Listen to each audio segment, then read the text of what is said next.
So union budget 2025-2026 ಆಚೆ ಆಗಿದೆ. So ಇದರಲ್ಲಿ ನಿರ್ಮಲಾ ಸೀತಾರಾಮನ್ ಅವರು ಬಂದ್ಬಿಟ್ಟು ಹಲವಾರು ಸೆಕ್ಟರ್ ಬಗ್ಗೆ ಮಾತಾಡಿದ್ದಾರೆ. ನಮಗೆ ಮೇಯ್ನ್ ಆಗಿ ಆಟೋ ಸೆಕ್ಟರಲ್ಲಿ ಯಾವ್ಯಾವ ಥರ ಬಜೆಟ್ನ ಬಂದ್ಬಿಟ್ಟು ಅವರು ಮೆನ್ಷನ್ ಮಾಡಿದ್ದಾರೆ ಅಂತ ನೋಡೋಣ.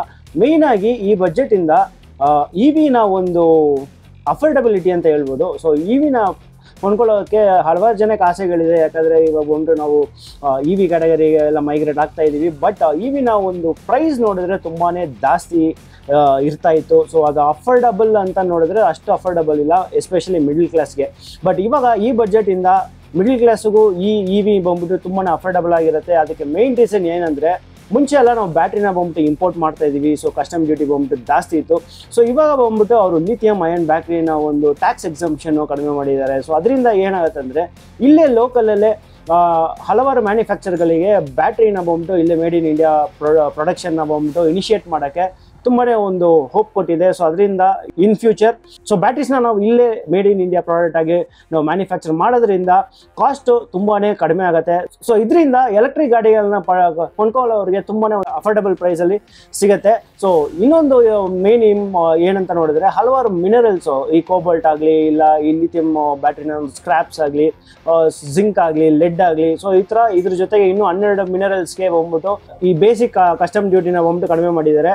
ಸೊ ಅದರಿಂದ ಏನಾಗುತ್ತೆ ಅಂದರೆ, ಸೊ ಇದೆಲ್ಲ ಮಿನರಲ್ಸ್ ಬಂದ್ಬಿಟ್ಟು ಒಂದು ಬ್ಯಾಟ್ರಿನ ಪ್ರೊಡಕ್ಷನ್ಗೆ ತುಂಬಾ ಮೇನ್ ಆಗಿರೋ ಮಿನರಲ್ಸು. ಸೊ ಮಿನರಲ್ಸು ರಾ ಮೆಟೀರಿಯಲ್ಸ್ಗೆ ತುಂಬಾ ಎಕ್ಸ್ಪೆನ್ಸಿವ್ ಆಗಿರುತ್ತೆ. ಸೊ ಒಂದು ಬ್ಯಾಟ್ರಿ ಮ್ಯಾನುಫ್ಯಾಕ್ಚರ್ ಮಾಡೋಕ್ಕೆ ಈ ಮಿನರಲ್ಸು ತುಂಬ ಎಕ್ಸ್ಪೆನ್ಸಿವ್ ಆಗಿತ್ತು. ಇದರ ಟ್ಯಾಕ್ಸ್ ಎಲ್ಲ ಜಾಸ್ತಿ ಇತ್ತು. ಸೊ ಇವಾಗ ಈ ಟ್ಯಾಕ್ಸ್ ಎಲ್ಲ ಕಡಿಮೆ ಮಾಡಿದ್ರಿಂದ ಈ ಮಿನರಲ್ಸ್ ಮೇಲೆ ನಾವು ತುಂಬಾ ಒಂದು ಅಫೋರ್ಡಬಲ್ ಪ್ರೈಸಲ್ಲಿ ನಮ್ಮ ಒಂದು ಲೋಕಲ್ ಮ್ಯಾನುಫ್ಯಾಕ್ಚರರ್ಗಳು ಬ್ಯಾಟ್ರಿನ ಮ್ಯಾನುಫ್ಯಾಕ್ಚರ್ ಮಾಡೋಕ್ಕೆ ಸಾಧ್ಯತೆಗಳಿದೆ.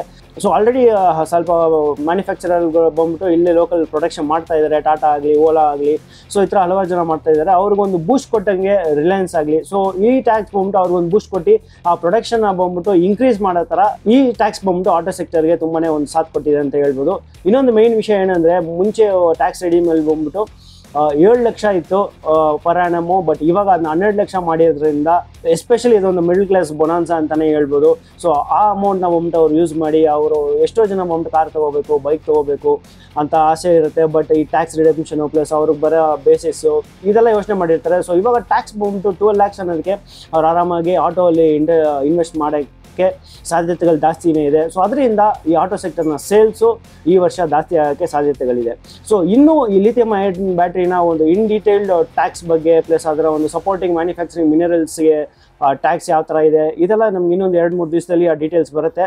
ಸೊ ಇನ್ನೂ ನೀವು ಕನ್ನಡ ಡ್ರೈವ್ ಸ್ಪಾರ್ಕ್ ಚಾನಲ್ನ ಸಬ್ಸ್ಕ್ರೈಬ್ ಮಾಡಿಲ್ಲ ಅಂದರೆ ಈ ಕೂಡಲೇ ಮಾಡಿ, ಹಾಗೆ ಪಕ್ಕದಲ್ಲಿರೋ ಬೆಲ್ ನೋಟಿಫಿಕೇಷನ್ನ ಕ್ಲಿಕ್ ಮಾಡಿ. ಸೊ ಅದರ ಡೀಟೇಲ್ಸ್ ಬಂದಿದ ತಕ್ಷಣ ಆ ಟ್ಯಾಕ್ಸು ಪ್ಲಸ್ ಅದು ನಮಗೆ ಎಷ್ಟು ಮಟ್ಟಕ್ಕೆ ಯೂಸ್ಫುಲ್ ಆಗಿರುತ್ತೆ ಅನ್ನೋದ್ರ ಬಗ್ಗೆ ಇನ್ನೊಂದು ವೀಡಿಯೋದಲ್ಲಿ ನಾನು ಖಂಡಿತ ತಿಳಿಸ್ತೀನಿ. ಇವಾಗ ಈ ವಿಡಿಯೋನ ಲೈಕ್ ಮಾಡಿ, ಶೇರ್ ಮಾಡಿ, ಮರಿದೆ ಕನ್ನಡ ಡ್ರೈವ್ ಸ್ಪಾರ್ಕ್ ಚಾನಲ್ನ ಸಬ್ಸ್ಕ್ರೈಬ್ ಮಾಡಿ. It's me Giri signing off Kannada drive spark. ಮತ್ತೊಮ್ಮೆ ಇನ್ನೊಂದು ವೀಡಿಯೋ ಖಂಡಿತ ಸಿಗೋಣ. Until then stay safe and drive safe.